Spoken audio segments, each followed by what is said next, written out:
कि मेरे कन्हैया को मेरे हाथ से मथा हुआ माखन ज्यादा अच्छा लगता है, तो आज मैं अपने हाथ से मंथन करूं। स्वयं मंथन करने लगी। अच्छा, माताएं उस दृश्य को समझे जरा हृदय से। मथानी डाल करके मटकी में, और ऐसे ऐसे जब मथानी घुमाती है, यूं यूं झूमती हैं, दोनों तरफ ऐसे ऐसे शरीर झूमता है। अगर माताओं की चोटी लंबी हो तो चोटी पीछे की ओर ऐसे ऐसे हिलेगी, हिलती है। ये लिखा है दृश्य भागवत में।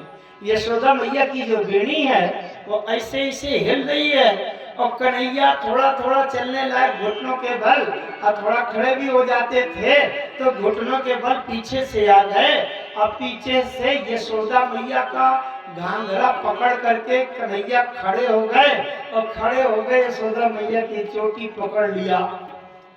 जब आप वो दृश्य को ध्यान करो, पीछे से छोटा सा आपका बच्चा आ जाए और पीछे से पकड़ ले, तो तुम ये मंथन करना बंद करके और मथानी में वो रस्सी लपेट के ऐसे टिका दोगी, फिर उसको गोद में उठा लोगी। यही यशोदा मैया ने किया।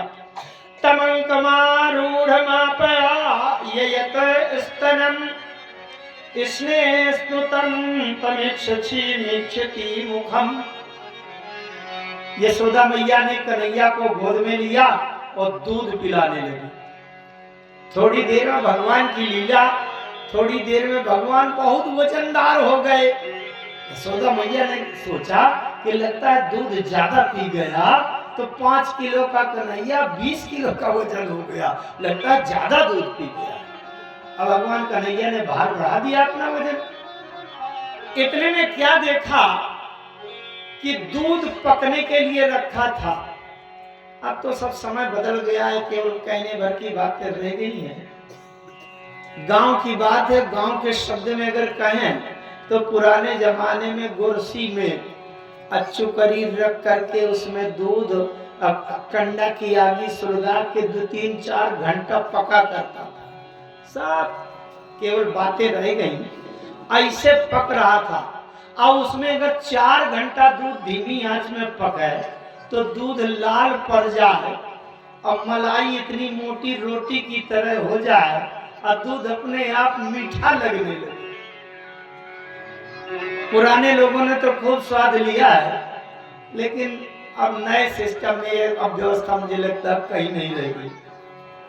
अच्छा, इसी तरह दूध पक रहा था, एकदम से दूध में उफान आ गया। केवल कन्हैया की प्रेरणा है। इस सब बात एक एक लिखी, बड़ी तात्विक है, मैं थोड़ी बातें बताऊंगा इसमें विस्तार करके। दूध में उफान आ गया। इन माताओं को न लल्ला प्यारा न गल्ला प्यारा, दूध अगर उफलने लगे तो सबसे ज्यादा दूध मलाई प्यारी। और कन्हैया वजनदार भी लग रहा था, जल्दी से कन्हैया को उतारा। यशोदा मैया दौड़ पड़ी, दूध दूध दूध, उफल गया उफल गया उफल गया। अब यशोदा मैया दौड़ पड़ी। अच्छा, दूध में उबाल क्यों आता है? आप एक सिद्धांत समझो। दूध को जब छानते हैं तो उसमें थोड़ा सा पानी मिला देते हैं, और पानी मिला देते हैं, आग के ऊपर रखा। अब आग में रखने से पानी भाप बन करके उड़ने लगता है। जब पानी भाप बनकर के उड़ने लगता है तो दूध कहता है मैंने पानी से मित्रता किया है। जलुपय सरिस बिकाय देखहु प्रीति की रीति भाली। दूध में अगर पानी मिला दिया जाए तो दूध कहता है कि जिस कीमत का मैं बिकूंगा उसी कीमत का पानी तुमको भी बिकवाते रहूंगा। तो भले ही क्या कितने कीमत का जाए, लेकिन दूध के साथ पानी उसी भाव का तो जाएगा, नप जाएगा। तो दूध ने पानी से मित्रता किया है, लेकिन जब आग से जलाने लगे तो पानी भाप बनकर के उड़ने लगा तो दूध ने कहा नहीं, केवल हमारा मित्र अगर जल करके उड़ रहा है तो मैं भी उफल करके आग में गिरकर जल जाऊंगा, मित्र को अकेले नहीं छोड़ूंगा। इसलिए वो दूध भी उफलने लगता है। तो ये माताएं क्या करती हैं, जल्दी से एक चुल्लू में पानी लेकर उसमें जल्दी से डाल देती हैं। तो जब डाल देती है तो दूध फिर नीचे चला जाता है। वो दूध कहता था कि जो मेरा मित्र जल करके जा रहा था वो मित्र दोबारा मेरे पास आ गया, तो मैं भी नीचे जा रहा हूँ, क्योंकि ये मित्र के लिए मैं भी जलने को तैयार। ये दूध के मित्रता की बात है। तो जब दूध उफलने लगा, यशोदा मैया कन्हैया को गोद से उतार कर नीचे बिठा दिया, जल्दी से दौड़ गई। कन्हैया ने कहा, अच्छा मैं प्यारा नहीं हूं, तुम्हारी दूध मलाई ज्यादा प्यारी है। तो कन्हैया ने एक पत्थर लिया और जिस मटकी में दही मंथन कर रही थी मार दिया उसमें, और तड़ाक से मटकी फूट गई और पूरे आंगन में उस बरामदा में दही पूरा बिखर गया, फैल गया। और उधर दूध बचाने गई थी और इधर नटखट कन्हैया ने पत्थर मार दिया तो ये मटकी फूट गई। यशोदा मैया ने देखा, अरे इतना बड़ा मटकी का 8 किलो दही पूरा मार फैला दिया, पूरे आंगन भर में दही दही। अब यशोदा मैया को गुस्सा आ गई, छोड़ने वाली नहीं। यशोदा मैया दौड़ करके आई और एक छड़ी उठाया और छड़ी उठा करके दौड़ने लगी। अब कन्हैया ठुमुक ठुमुक करके तिनी घूम रहे हैं। और छोटा सा बच्चा घूमे, अब 80 साल की बुढ़िया कहाँ पकड़ पावे, कहीं इधर से बिल्ली से जाए उधर घुस जाए, उधर से इधर निकल आवे। अब यशोदा मैया पकड़ने के लिए दौड़ते दौड़ते हार गई, थक गई, निराश हो गई। लगता है पकड़ में नहीं आएगा, गुस्सा बहुत ज्यादा है और गुस्सा उतारने के लिए पकड़ में आना इसका जरूरी। अच्छा फिर देखा कि मैं छड़ी लिए हूँ, शायद छड़ी लेने के कारण ये पकड़ में नहीं आ रहा, इसलिए भागवत में लिखते हैं, त्यक्त्वा यष्टिं सुतं भीतं विज्ञायार्धकं वत्सला अये संकिलतं बुद्धं दाम्नां दुत्तीर्ये कोविदा। त्यक्त्वा यष्टिं, यष्टि माने छड़ी को फेंक दिया। कन्हैया ने छड़ी को फेंक दी। छड़ी क्या है? पुरुषार्थ, पराक्रम, बल। जब जीव से परमात्मा पकड़ में नहीं आता तो अपना बल पराक्रम छोड़ देता है और निराश होकर के समर्पण कर देता है। यशोदा मैया निराश हो गई और छड़ी फेंक दी, कह दिया कन्हैया मारूंगी नहीं, एक बार पकड़ में आ जाओ।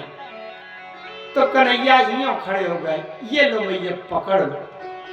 इसका मतलब ब्रह्म जब जीव की पकड़ में ना आवे, अपने बल पुरुषार्थ पराक्रम। बल पुरुषार्थ पराक्रम क्या है? हमको इतने मंत्र याद हैं, हम इतना रुद्राभिषेक करते हैं, हमने इतने तीर्थ किए हैं, हमने इतने शास्त्र याद किए हैं, ये सब अपना बल पुरुषार्थ है। इससे ब्रह्म पकड़ में नहीं आता। और जब ब्रह्म पकड़ में ना आवे तो अपने बल की छड़ी सब कर्म छोड़ करके समर्पण कर दो। भगवान कृष्ण कहते हैं, सर्वधर्मान परित्यज्य मामेकं शरणं व्रज अहं त्वा सर्व पापेभ्यो मोक्षयिष्यामि मा शुचः। सब कुछ छोड़कर मेरी शरण में हो जा, मुझको प्राप्त हो जाओ। यशोदा मैया ने छड़ी फेंक दिया, पकड़ में आ गए। लेकिन यशोदा मैया की गुस्सा ज्यादा थी। गोपिकाएं आ गई, बोले मैया कन्हैया को मारना नहीं, हमारे यहाँ न जाने कितना रोज का माखन दही फैला के मटकी फोड़ के आ जाता है, हम लोग नहीं मारती, मारना नहीं। लेकिन यशोदा मैया की गुस्सा ज्यादा थी। एक ऊखल होता है जिसमें मूसर से धान वान कूटते हैं, सब पुराने जमाने की बातें हैं ये। उस ओखली काफी ऊंची होती है, ओखली में बांधने का मन हुआ, घर से अंदर से जाकर के एक रस्सी ले आई और कन्हैया के पेट में उदर में रस्सी लगा करके उखल से बांधने लगी। जिस समय बांधने लगी तो रस्सी में गांठ लगाने में 2 अंगुल रस्सी छोटी पड़ गई। 2 अंगुल रस्सी छोटी पड़ गई। यशोदा मैया फिर से गई, दूसरी रस्सी जो रखी थी वो भी ले आई, वो भी जोड़ दिया, लेकिन गांठ लगाते समय 2 अंगुल रस्सी छोटी पड़ गई। ये 2 अंगुल भी बड़ा मार्मिक है।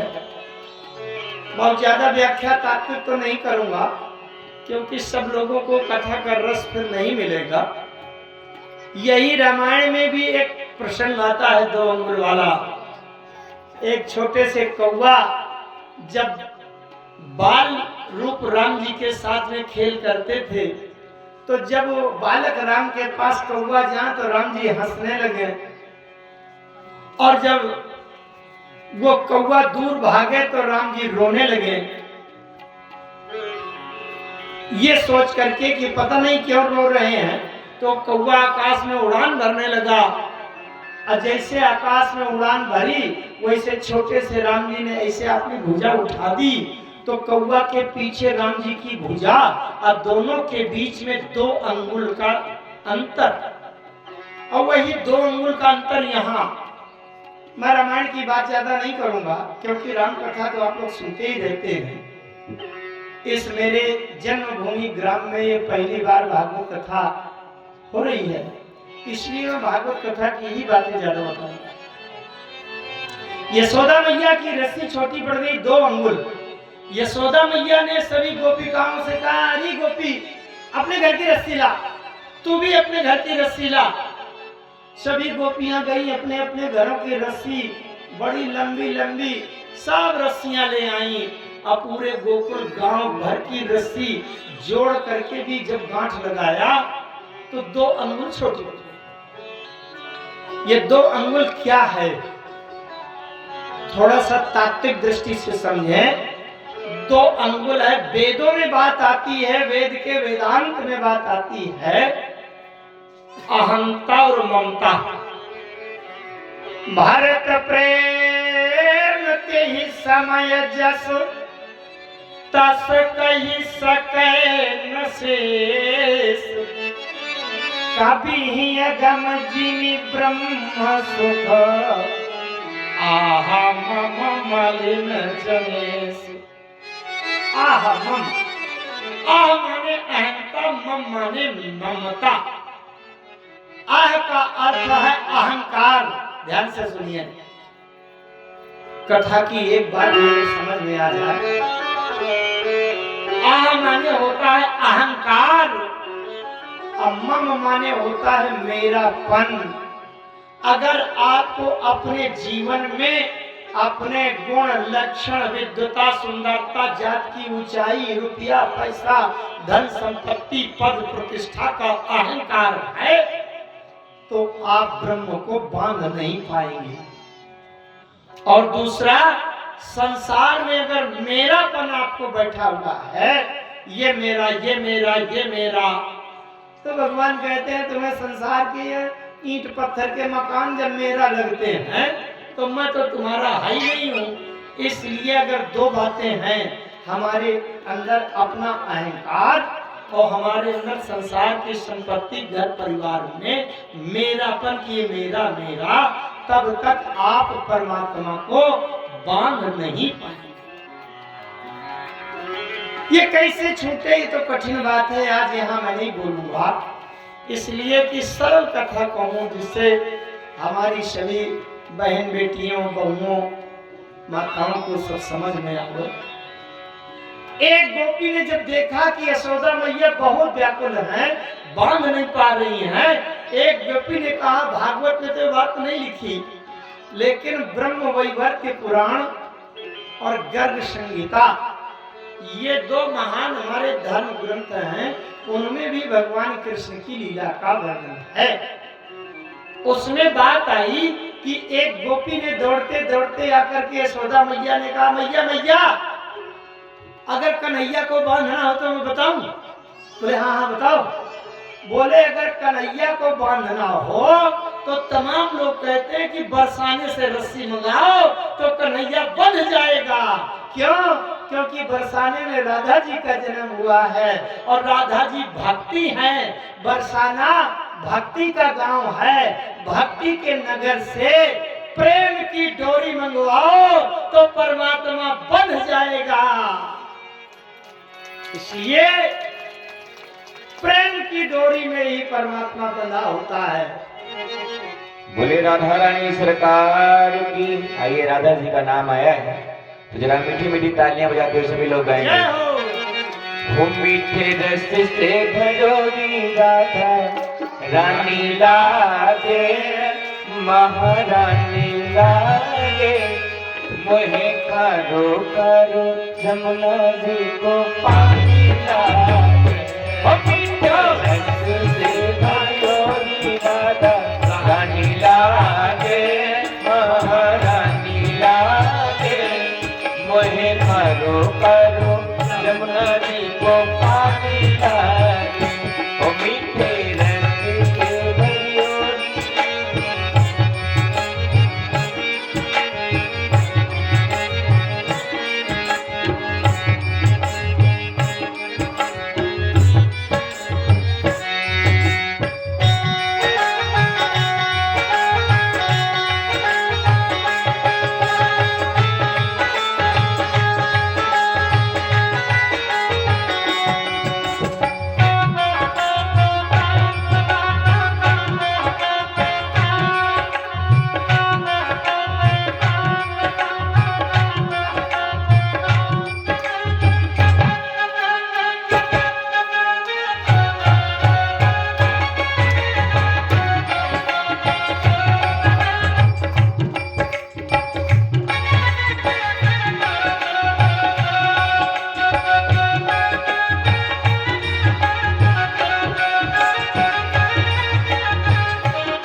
गोरी गोरी हाँ जमुना जी को काली काली राधा गोरी गोरी काली काली राधा गोरी गोरी। वृंदावन में धूम मचावे बरसाने की छोरी। वृंदावन में धूम मचावे बरसाने की छोरी। ब्रज धाम राधा जो की बोले राधा रानी सरकार की जय हो। अरे ब्रज धाम राधा जो की रज धानी लागे रज धानी लागे मन करो करो यमुना जी को पानी लागे। हम मिटे से भरोली राधा रानी लागे महारानी लागे मोहे करो करो रानी को पानी लागे। और इतनी जरा तालियां बजाते हुए सभी लोग गाइए पूरे पूरे हाथ बोले राधा रानी सरकार की जय हो।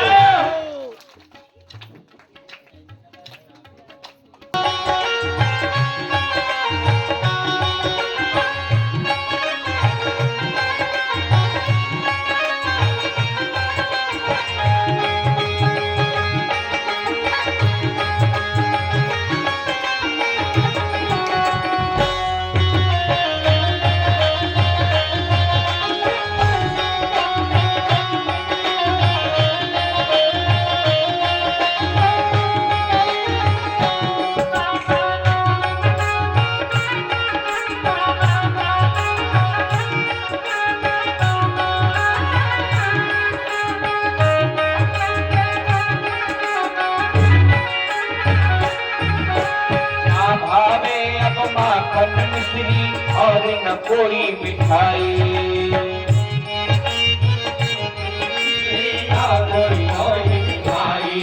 अरे ना भावे मन माखन मिश्री और न कोई मिठाई। हाँ मन माखन मिश्री ना कोई और मिठाई। अरे जी बढ़िया ने भावे अब तो जी बढ़िया नो भावे अब भान की नली तो हरे कृष्ण भान की नली तो गुड़ धानी लागे, गुड़ धानी लागे। मन कारो करो जमुना जी को पानी लागे। ओ मीठे रस से गोरी राधा रानी लागे, महारानी लागे। मनो करो करो जमुना जी को पानी लागे। बोले राधा रानी सरकार की जय हो।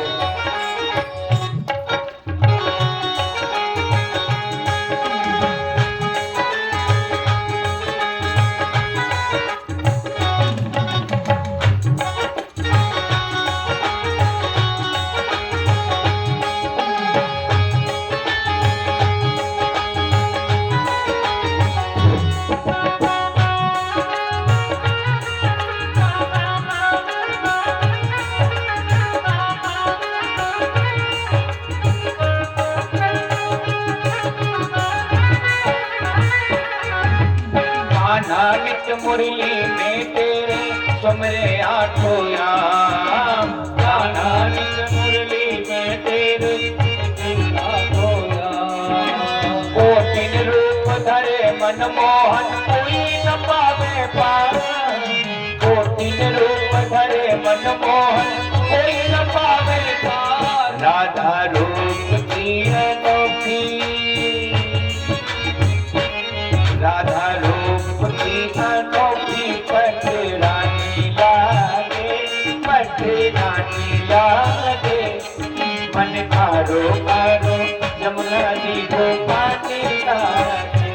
मीठे रस से गोरी राधा रानी लागे, महारानी लागे।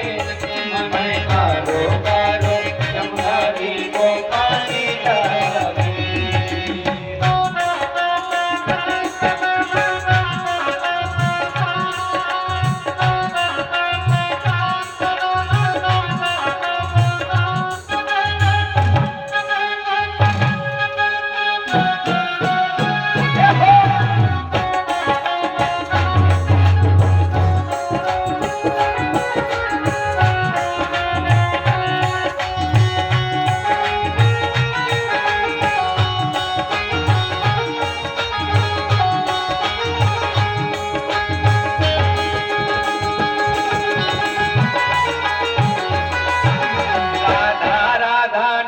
रटत है जो नर आठोया। राधा राधा नाम रटत है जो नर आठोया। राधा राधा नाम रटत है जो नर आठोया। राधा राधा नाम रटत है जो नर आठोया।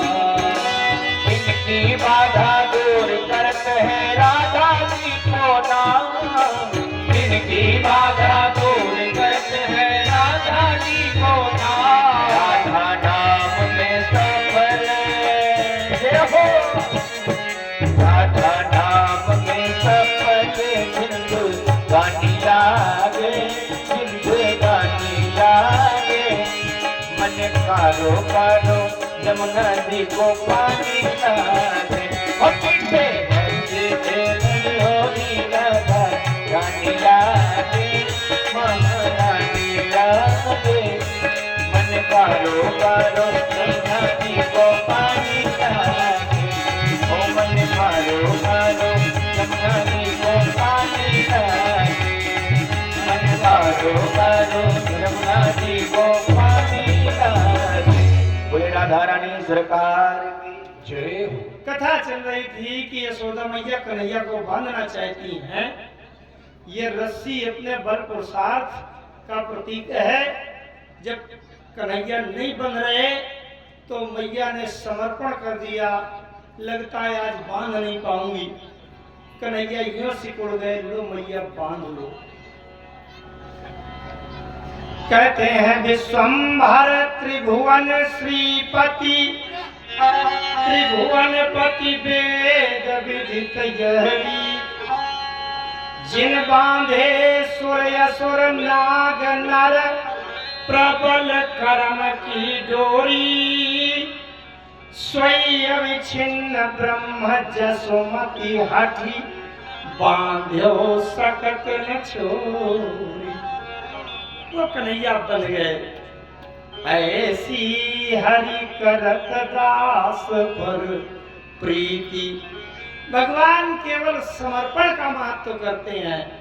कोई बहादुर हो, विद्वान हो, ज्ञानी हो तो बना रहे, भगवान के सामने न कोई बलवान होता, न धनवान होता, न ज्ञानी होता। कन्हैया बन गए, कन्हैया के पेट में रस्सी बांधी, तब से उस दिन से भगवान कृष्ण का एक नाम दामोदर पड़ गया। दामोदर का अर्थ होता है दामा उदरा यस्य सह दामोदर। दाम माने रस्सी, उदर माने पेट, कमर। जिस दिन से कमर से रस्सी बांधकर यशोदा मैया ने बांध दिया, उसी दिन से उनका नाम दामोदर। जाकर के उखल से बांध दिया और बस अपना काम करने लगी। अभी देखती हूँ 2 घंटे तक कोई नहीं खोलेगा। यशोदा मैया ने कह दिया कोई नहीं खोलेगा। आज बड़ी गुस्सा मटकी फोड़ दिया, मैं देखती हूँ आज इसको ठिकाने। तो उखल को घसीटते हुए 2 अर्जुन के पेड़ लगे थे। अर्जुन इसको कहते हैं कौहा, कौहा। तो ये 2 पेड़ लगे थे, उन्हीं के बीच से घुस करके निकल गए और वो जो उखल बंधा था कमर में, वो घसीटते चला आ रहा था, वो फंस गया। भगवान कन्हैया ने थोड़ा सा खींच दिया, दोनों पेड़ चरचरा करके नीचे गिर गए, तरतरा करके। अब वो क्या है कि दोनों यमलार्जुन के जो पेड़ हैं वो श्रापित हैं, पहले के गंधर्व हैं। रुद्रस्यानुचरो भूत्वा सुद्रप्तो धनदात्मजौ। कुबेर के पुत्र नर कुंवर थे दोनों, बड़े अहंकारी थे, बड़े सुंदर बहुत थे। एक बार वो सरोवर में कैलासो पवने रम्ये मंदाकिन्यान मदोत्कटौ, मंदाकिनी में बिना वस्त्र के निर्वस्त्र नहा रहे थे, डुबकी लगा रहे थे, निकल रहे थे बाहर, खूब अपना शरीर दिखा रहे थे। और नारद जी वहां पहुंच गए। नारद जी ने कहा कैसे बिना वस्त्र के तुम डुबकी लगा रहे हो? तो नारद जी को ऐसे ऐसे मुंह करके उनको चिढ़ाने लगे। जब चिढ़ाने लगे तो नारद जी ने श्राप दे दिया, मूर्ख कहीं के, तुम्हारे लज्जा नहीं है, संकोच नहीं है, शर्म नहीं है, पेड़ों की तरह खड़े हो गए निकल करके बिना वस्त्र पहने। मैं श्राप देता हूं कि तुम दोनों जाकर के वृक्ष हो जाओ, पेड़ हो जाओ। अब दोनों नारद जी की चरणों में गिरे। अरे महाराज, देवर्षि, हमसे गलती हो गई, भूल हो गई, अपराध हो गया, क्षमा करिए, श्राप मुक्त करिए। तब नारद जी ने कहा सुनो, श्राप वापस नहीं होगा, तुम पेड़ तो बनोगे, लेकिन जब भगवान का द्वापर में कृष्णावतार होगा और वो लीला करेंगे, उखल में बांधे जाएंगे और तुम्हारे बीच से निकलेंगे, उखल में फंस करके तुमको खींचेंगे और तब जब यहाँ तुम जड़ से उखड़ जाओगे तब तुम श्राप से मुक्त होगे, फिर से गंधर्व बन जाओगे। तब वो नल कुंवर दोनों ये अपने गंधर्व रूप में आ गए और कितनी अच्छी स्तुति करते हैं। आप वो स्तुति को सुनो जरा। पहले तो कहा नमः परम कल्याण, नमः परम मंगलम, वासुदेवाय शांताय यदुनाम पतये नमः। हे प्रभु, आप ही जीवन का अंतिम कल्याण हैं, आप ही परम मंगल हैं, आप ही जीव के परम कल्याण मंगल को देने वाले। इसलिए भगवान को मंगल बहुत प्यारा रहता है। मंगल कल्याण करने के लिए। वासुदेवाय शांताय, हे वासुदेव, आप वसुदेव के पुत्र हैं इसलिए नाम वासुदेव। शांताय, हमें शांति मिले, संसार के भटकाव में भटकना न पड़े, इसलिए यदुनाम पतये नमः। हे यदुवंश के श्रेष्ठ शिरोमणि, आपकी शरण में। एक प्रार्थना किया, आगे के श्लोक की प्रार्थना का भाव आप समझो। वाणी गुणानुकथने श्रवणौ कथायां हस्तौ च कर्मसु मनस्तव पादयोर्न स्मृत्याश्रयस्तव निवास जगत् प्रणामे दृष्टि सतां दर्शनेस्तु भवतनूनाम।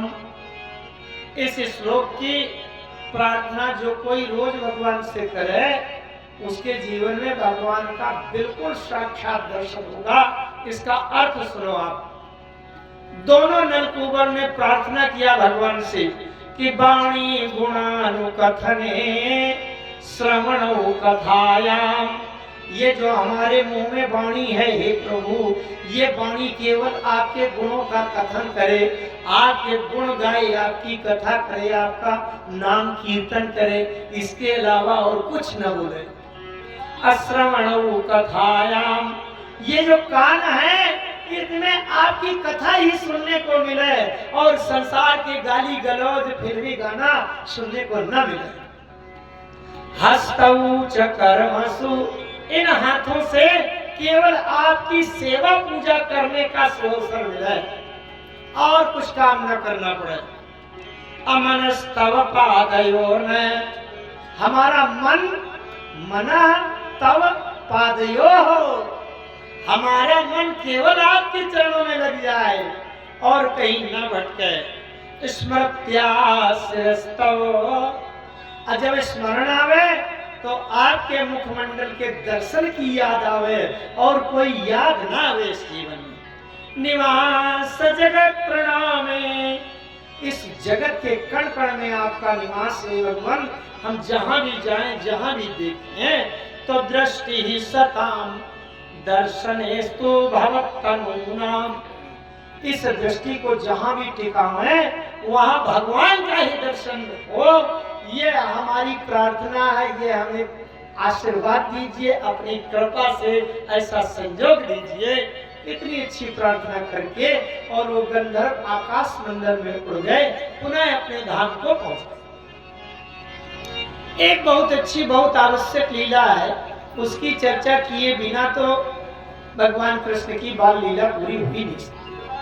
कन्हैया इधर उधर इस घर उस घर जाने लायक हो गए थे, तो बड़े नटखट बड़े चंचल थे। गोपिकाओं के पड़ोस में इधर उधर गांव भर में घूमे, इसके घर में घुस जाए, उसके घर में घुस जाए,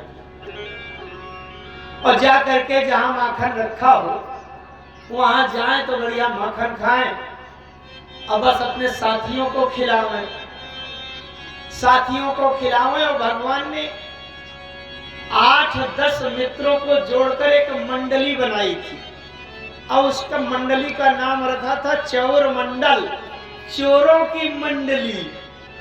बोले आज से हम हमारे चोरी करना शुरू, चोरी करेंगे।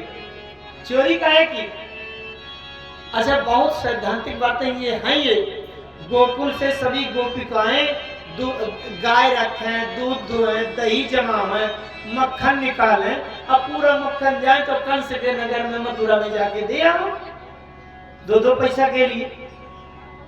एक बात सुनो, केवल सुनाई भर देता हूं, लेकिन उसका पालन कोई नहीं कर पाएगा। शास्त्रों में लिखा है जिसके घर में दूध दही हो कभी बेचना नहीं चाहिए, बेचने वाली वस्तु नहीं। ये सबसे बड़ा रत्न है। दूध दही बेचने में, घी बेचने में बड़ा दोष है। और भगवान के गांव की गोपिकाएं दूध दही बेचने जाती है, दही बेचने, मक्खन बेचने। भगवान ने कहा ये तो बड़ा गड़बड़ परंपरा है। तो भगवान ने सोचा ये जितने भी गोपिकाएं दही बेचने जाएंगी सबकी मटकी फोड़ देंगे, रास्ते में खा लिया, और जब रोज परेशान करेंगे तो ये दही जाके बेचना बंद कर देगी। तो कम से कम दही बेचना बंद कर देगी तो अपने गांव के ग्वाल बाल तो खाएंगे।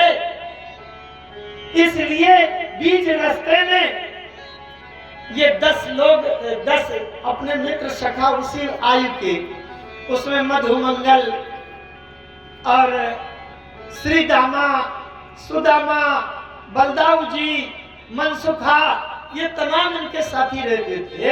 और ये सब बीच में गोपिकाओं का दही छीन कर खा लेते थे, मटकी फोड़ते थे। अच्छा, अब ये घरों में जाने लगे। घर में जा करके घुस जाएं और जहां मक्खन रखा हो तो स्वयं खाएं और साथियों को खिला दें। अगले दिन से गोपिकाएं ऊपर छीका, जिसको अपने गांव में सिकहर कहते थे। पुराने जमाने में तो कोई जानेगा ही नहीं, अब होता ही नहीं, वो गृहस्थी सब बंद है, खत्म है।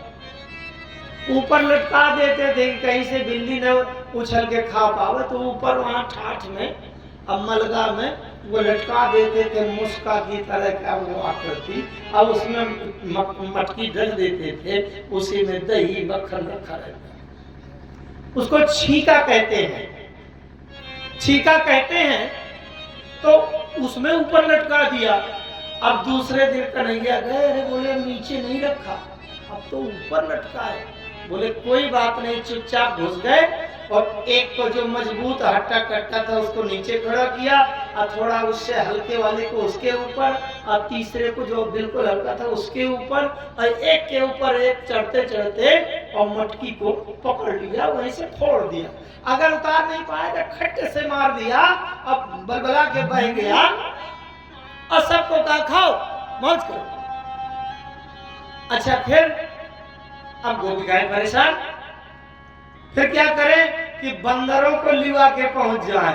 10-20 बंदर भी ले गए, अपना खाएं, ग्वाल बालों को खिलाएं और फिर बंदरों से कहे मौज करो, ये लो मक्खन खाओ, नहीं पत्ती चबाते चबाते जिंदगी भर मर जाओगे, मक्खन खाओ, बंदरों को खिलाएं।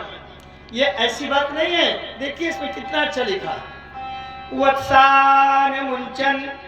अच्छा, जिसके घर में कहीं ताला बंद करके कोई गोपी रख दे और माखन न मिले तो उसके गौशाला में जहाँ जहाँ गाय बंधी रहती है और जितने बछड़ा बंधे वो सब बछड़ों को खोल दे, ये लो खाओ पियो अपनी माताओं का दूध। तो जितने बछड़ा हैं सब गाय का दूध पी ले और शाम को जब दोहनी करने गई तो गाय लात मारे, आज तो बछड़ा पी चुका है। और कन्हैया ने सोचा बताओ ये बछड़ों का दूध और ये चुपचाप निकाल लेती है, बेचने जाती है। तो वत्सान मुंचत क्वचित समय क्रोध संजात हासहा। और शायद किसी के घर में गाय न लग रही हो, छुटा गई हो, दूध ना होता हो, तो उसके घर में जाए और जब माखन न मिले तो कन्हैया को बड़ी जोर से गुस्सा आवे। तो उनके छोटे 6 महीने साल भर के जो बच्चे पड़े सो रहे हों उनको चिकोटी काटे बड़ी जोर से रुला दें, बड़ी जोर से जब लल्ला रोवे दौड़े क्या हो गया क्या हो गया, तो भागे कन्हैया क्यों मक्खन क्यों नहीं रखती हो, इस तरह से परेशान कर। और फिर स्तेयम स्वादिक्ष दधि पया कल्पिते स्तेयी हो गई है मरकान भोच्यन विभंति सचेंतांति भिनंति भांडम। और मक्खन तो खाएं और बड़ा पत्थर ले जाए, तड़ाक से मारे तो पूरी मटकी फूट जाए, दही मक्खन सब फैल जाए। वो आई एक दिन यशोदा मैया से शिकायत करने, मैया तेरा यशोदा बहुत, यशोदा मैया तुम्हारा कन्हैया बहुत परेशान करता है। अरे मैया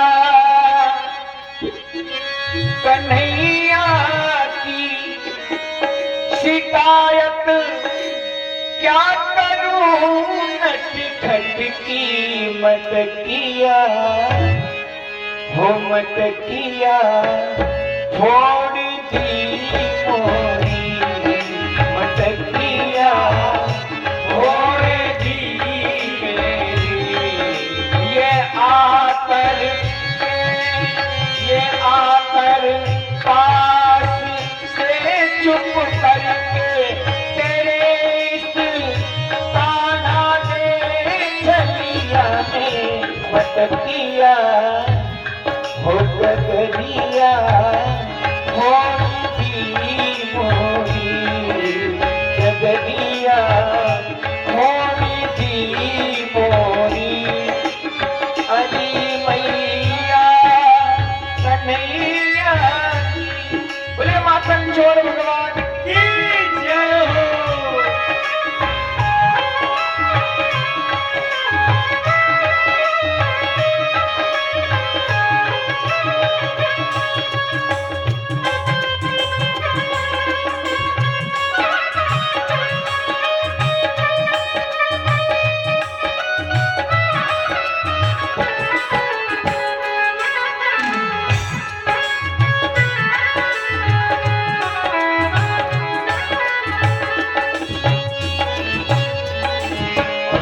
कहती है मैया से, तेरा लाला करता क्या है? अंधेरी रात में आकर मेरा माथा चुराता है,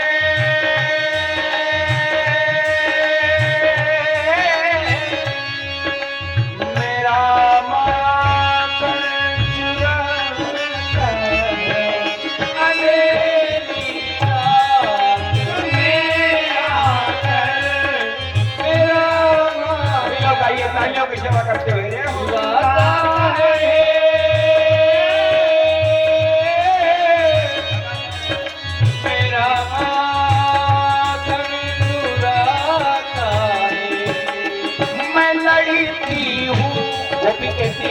अगर मैं लड़ती हूँ, इसको डांटती हूँ तो आंखें दिखाता है, चिढ़ाता है। मैं लड़ती हूँ, अकड़ता है, मुझे आंखें दिखाता है।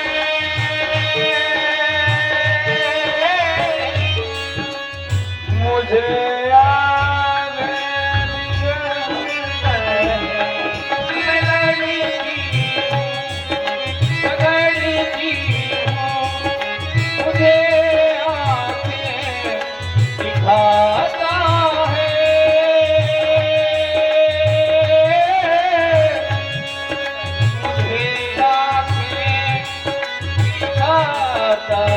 और मैया चुनरिया खींच कर में, चुनरिया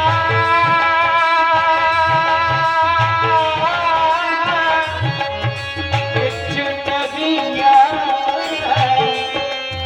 चुनरिया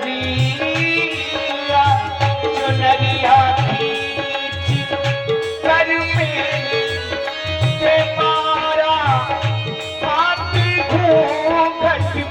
पे नथुनिया है, नथुनिया तोरी पीली मोरी, नथुनिया तोरी पीली मोरी, हरी मैया कन्हैया।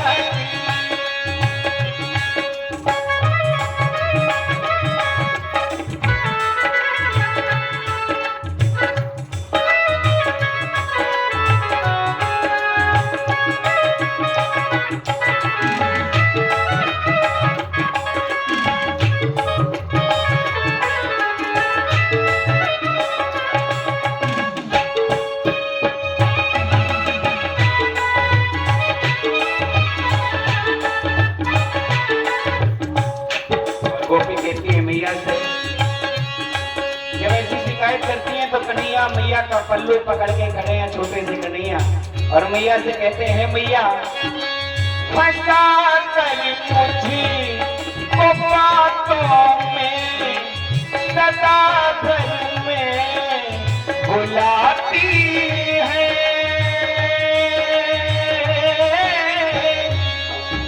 ये सदा भर में बुलाती है, फंसा कर मुझे बातों में सदा भर में बुलाती है,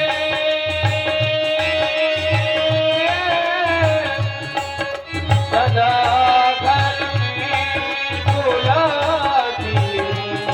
और भैया अगर मैं मना करता हूँ मैं तुम्हारे घर माखन खाने नहीं आऊंगा, तो ये गोपी करती क्या है? अगली तार करो मैया शिकायत ले आती है,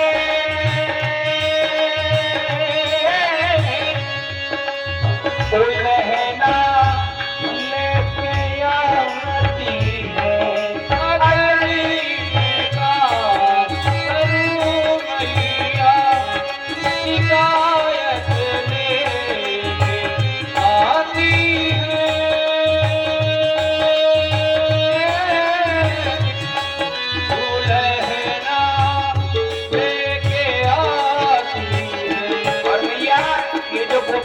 दरवाजे में उलहना देने आई है, ये बहुत बड़ी झूठी है। ये झूठी है जमाने की, ये झूठी है जमाने की। कल मिली थी पनघट पर मुरलिया, बंसुरिया तोड़ दी मोरी, बंसुरिया तोड़ दी मोरी। हरी मैया कन्हैया की।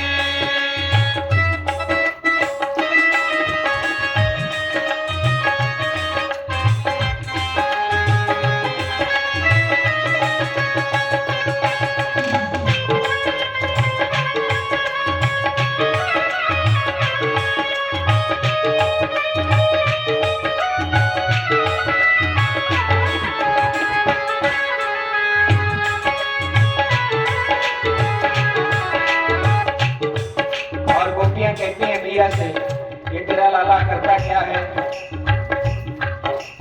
ये झगड़ा गोपियानों का निराला है, अनोखा है। वो निराला है, अनोखा है। ये झगड़ा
शाम को अपने घर में लगनिया, ओ लगनिया जोड़ ली मेरी, लगनिया जोड़ ली मेरी, लगनिया जोड़ ली मेरी, लगनिया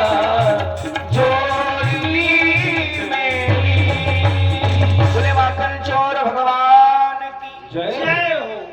ये गोपिकाएं यशोदा मैया के पास कन्हैया के इस माखन चोरी का उलाहना देने आई। कुछ लोग तात्विक सार गर्भित बात समझने के लिए बैठे हैं, वो अपने स्तर से बात समझें। ये माखन चोरी क्या है? हमारा मन ही माखन है।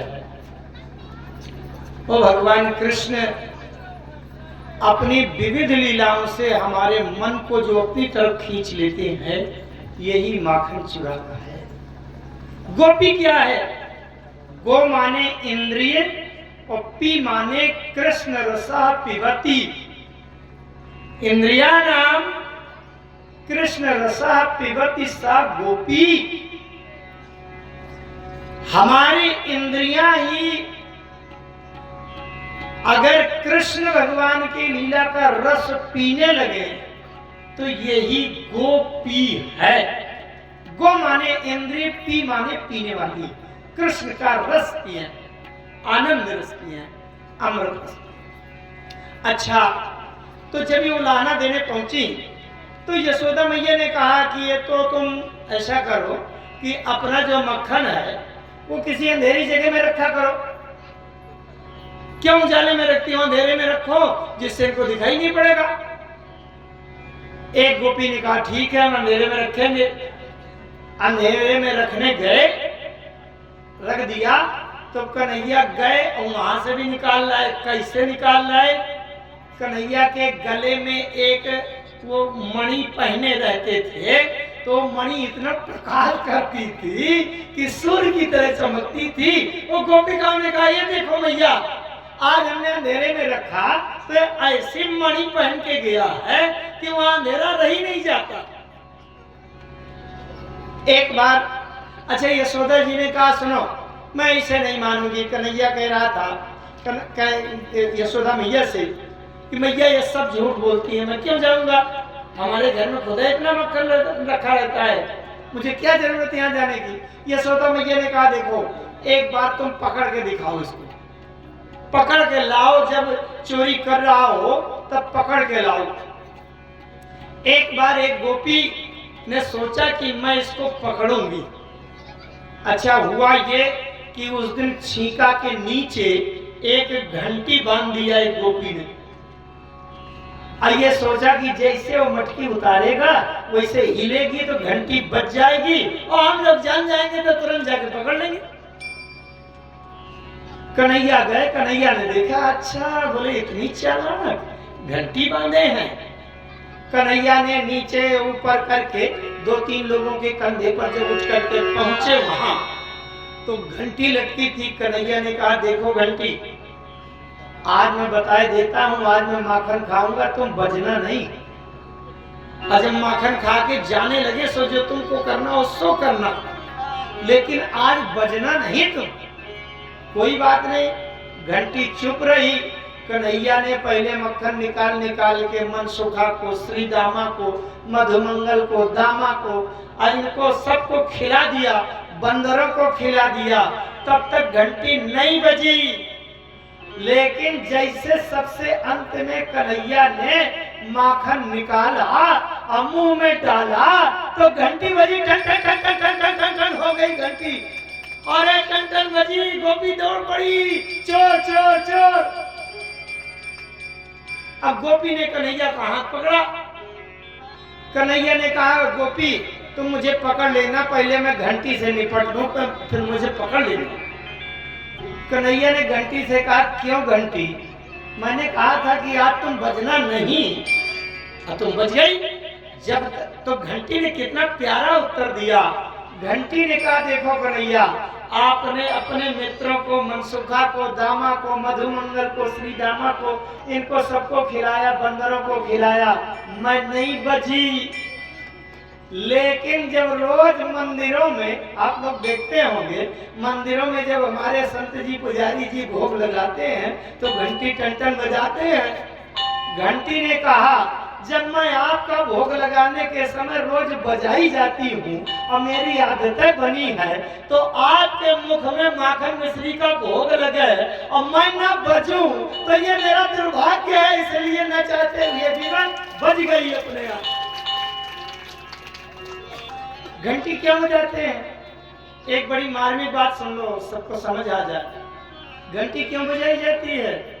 भगवान के भोग में, आरती में, इसलिए कि सब लोगों को पूजा के मंत्र नहीं आते, और जिनको भी आते भी हैं 10, 5, 15, 25 मंत्र, वो सब पूरे नहीं आते, शुद्ध नहीं आते, क्योंकि वेद जो है ब्रह्म है।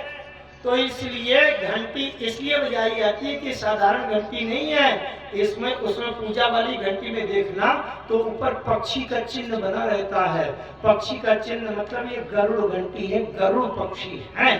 और गरुड़ जी का जब भगवान विष्णु को बैठा करके गरुड़ जी जब यात्रा करते हैं, उड़ान भरते हैं, अपने पंख ऐसे ऐसे हिलाते हैं, तो जब गरुड़ जी पंख हिलाते हैं तो उनसे वेदों के मंत्र निकलते हैं, वेदों की ऋचाएं निकलती हैं।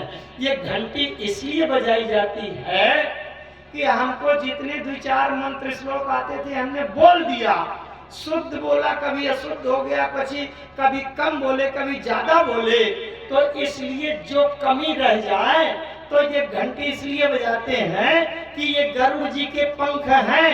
गरुड़ जी के पंख हिला दिए गए, उससे वेद मंत्रों की पूर्णता हो जाती है, पूर्ति हो जाती है। घंटी बजाने से वेद मंत्र पूरे हो जाते हैं, इसलिए घंटी बजाई जाती है। अच्छा, अब वो गोपी जब पकड़ के ले चली तो कन्हैया का हाथ पकड़े आगे आगे अपना जा रही है, ऐसे पीछे घसीटते, चलो आज मैं यशोदा मैया के सामने तुमको ला करके खड़ा करूं।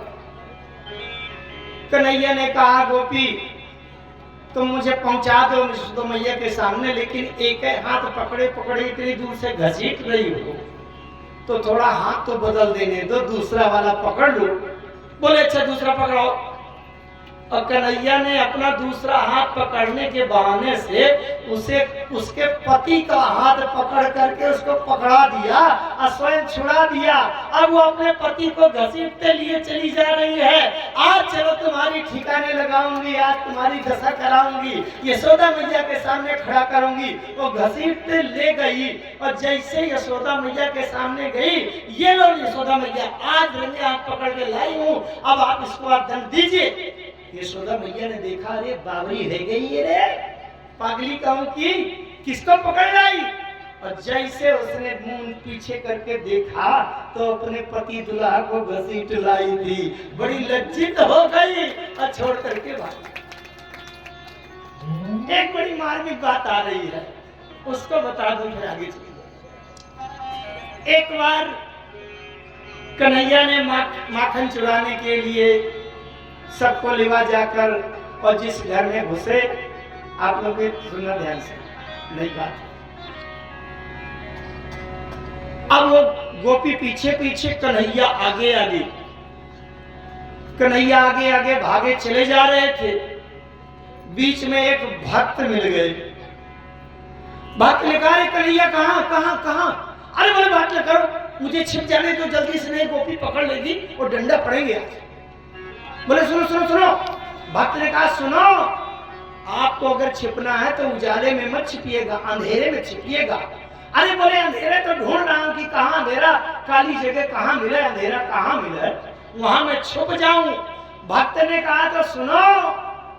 वो भक्त तो था, जो असली भक्त होते हैं वो अपने को पापी दोषी मानते रहते हैं। भरत जी कहते हैं, मोहि समान को पाप निवासी। तो वो कहते हैं, सुनो सुनो सुनो, अगर आप यहाँ से मुझे छोड़ के जाते हैं तो आपको संसार में कहीं अंधेरा नहीं मिलेगा। मेरे हृदय में अज्ञानता का, अहंकार का, मूर्खता का इतना अंधेरा है कि अगर आप मेरे हृदय में छुप जाएंगे तो कोई गोपी कभी ढूंढ नहीं पाएगी। अब मुझको छोड़कर चले गए तो इतनी अज्ञानता का अंधेरा कहीं आपको ढूंढने में नहीं मिलेगा, इसलिए आप तो मेरे हृदय में छुप जाओ। और मैं इतना पापी हूँ कि कोई शंका भी नहीं करेगा कि इनके हृदय में कन्हैया घुसे बैठे होंगे। क्या प्यारा भाव! माखन चोरी का तात्पर्य है ऐसी लीला करे प्रभु कर रहे हैं जिससे सभी गोपिकाओं का, भक्तों का मन चुरा दे। अच्छा, ये सब गोपिकाओं का मन क्यों चुराते हैं, इसके लिए मैं भी आगे चर्चा करूंगा आज की ही कथा में, लेकिन शाम तक वो बात आई। अब कन्हैया जो है थोड़े बड़े हो गए, बछड़े चराने जाने लगे। एक दिन बछड़ा चराने के लिए गए। अभी जिसकी कथा आपने सुनी पूतना की, पूतना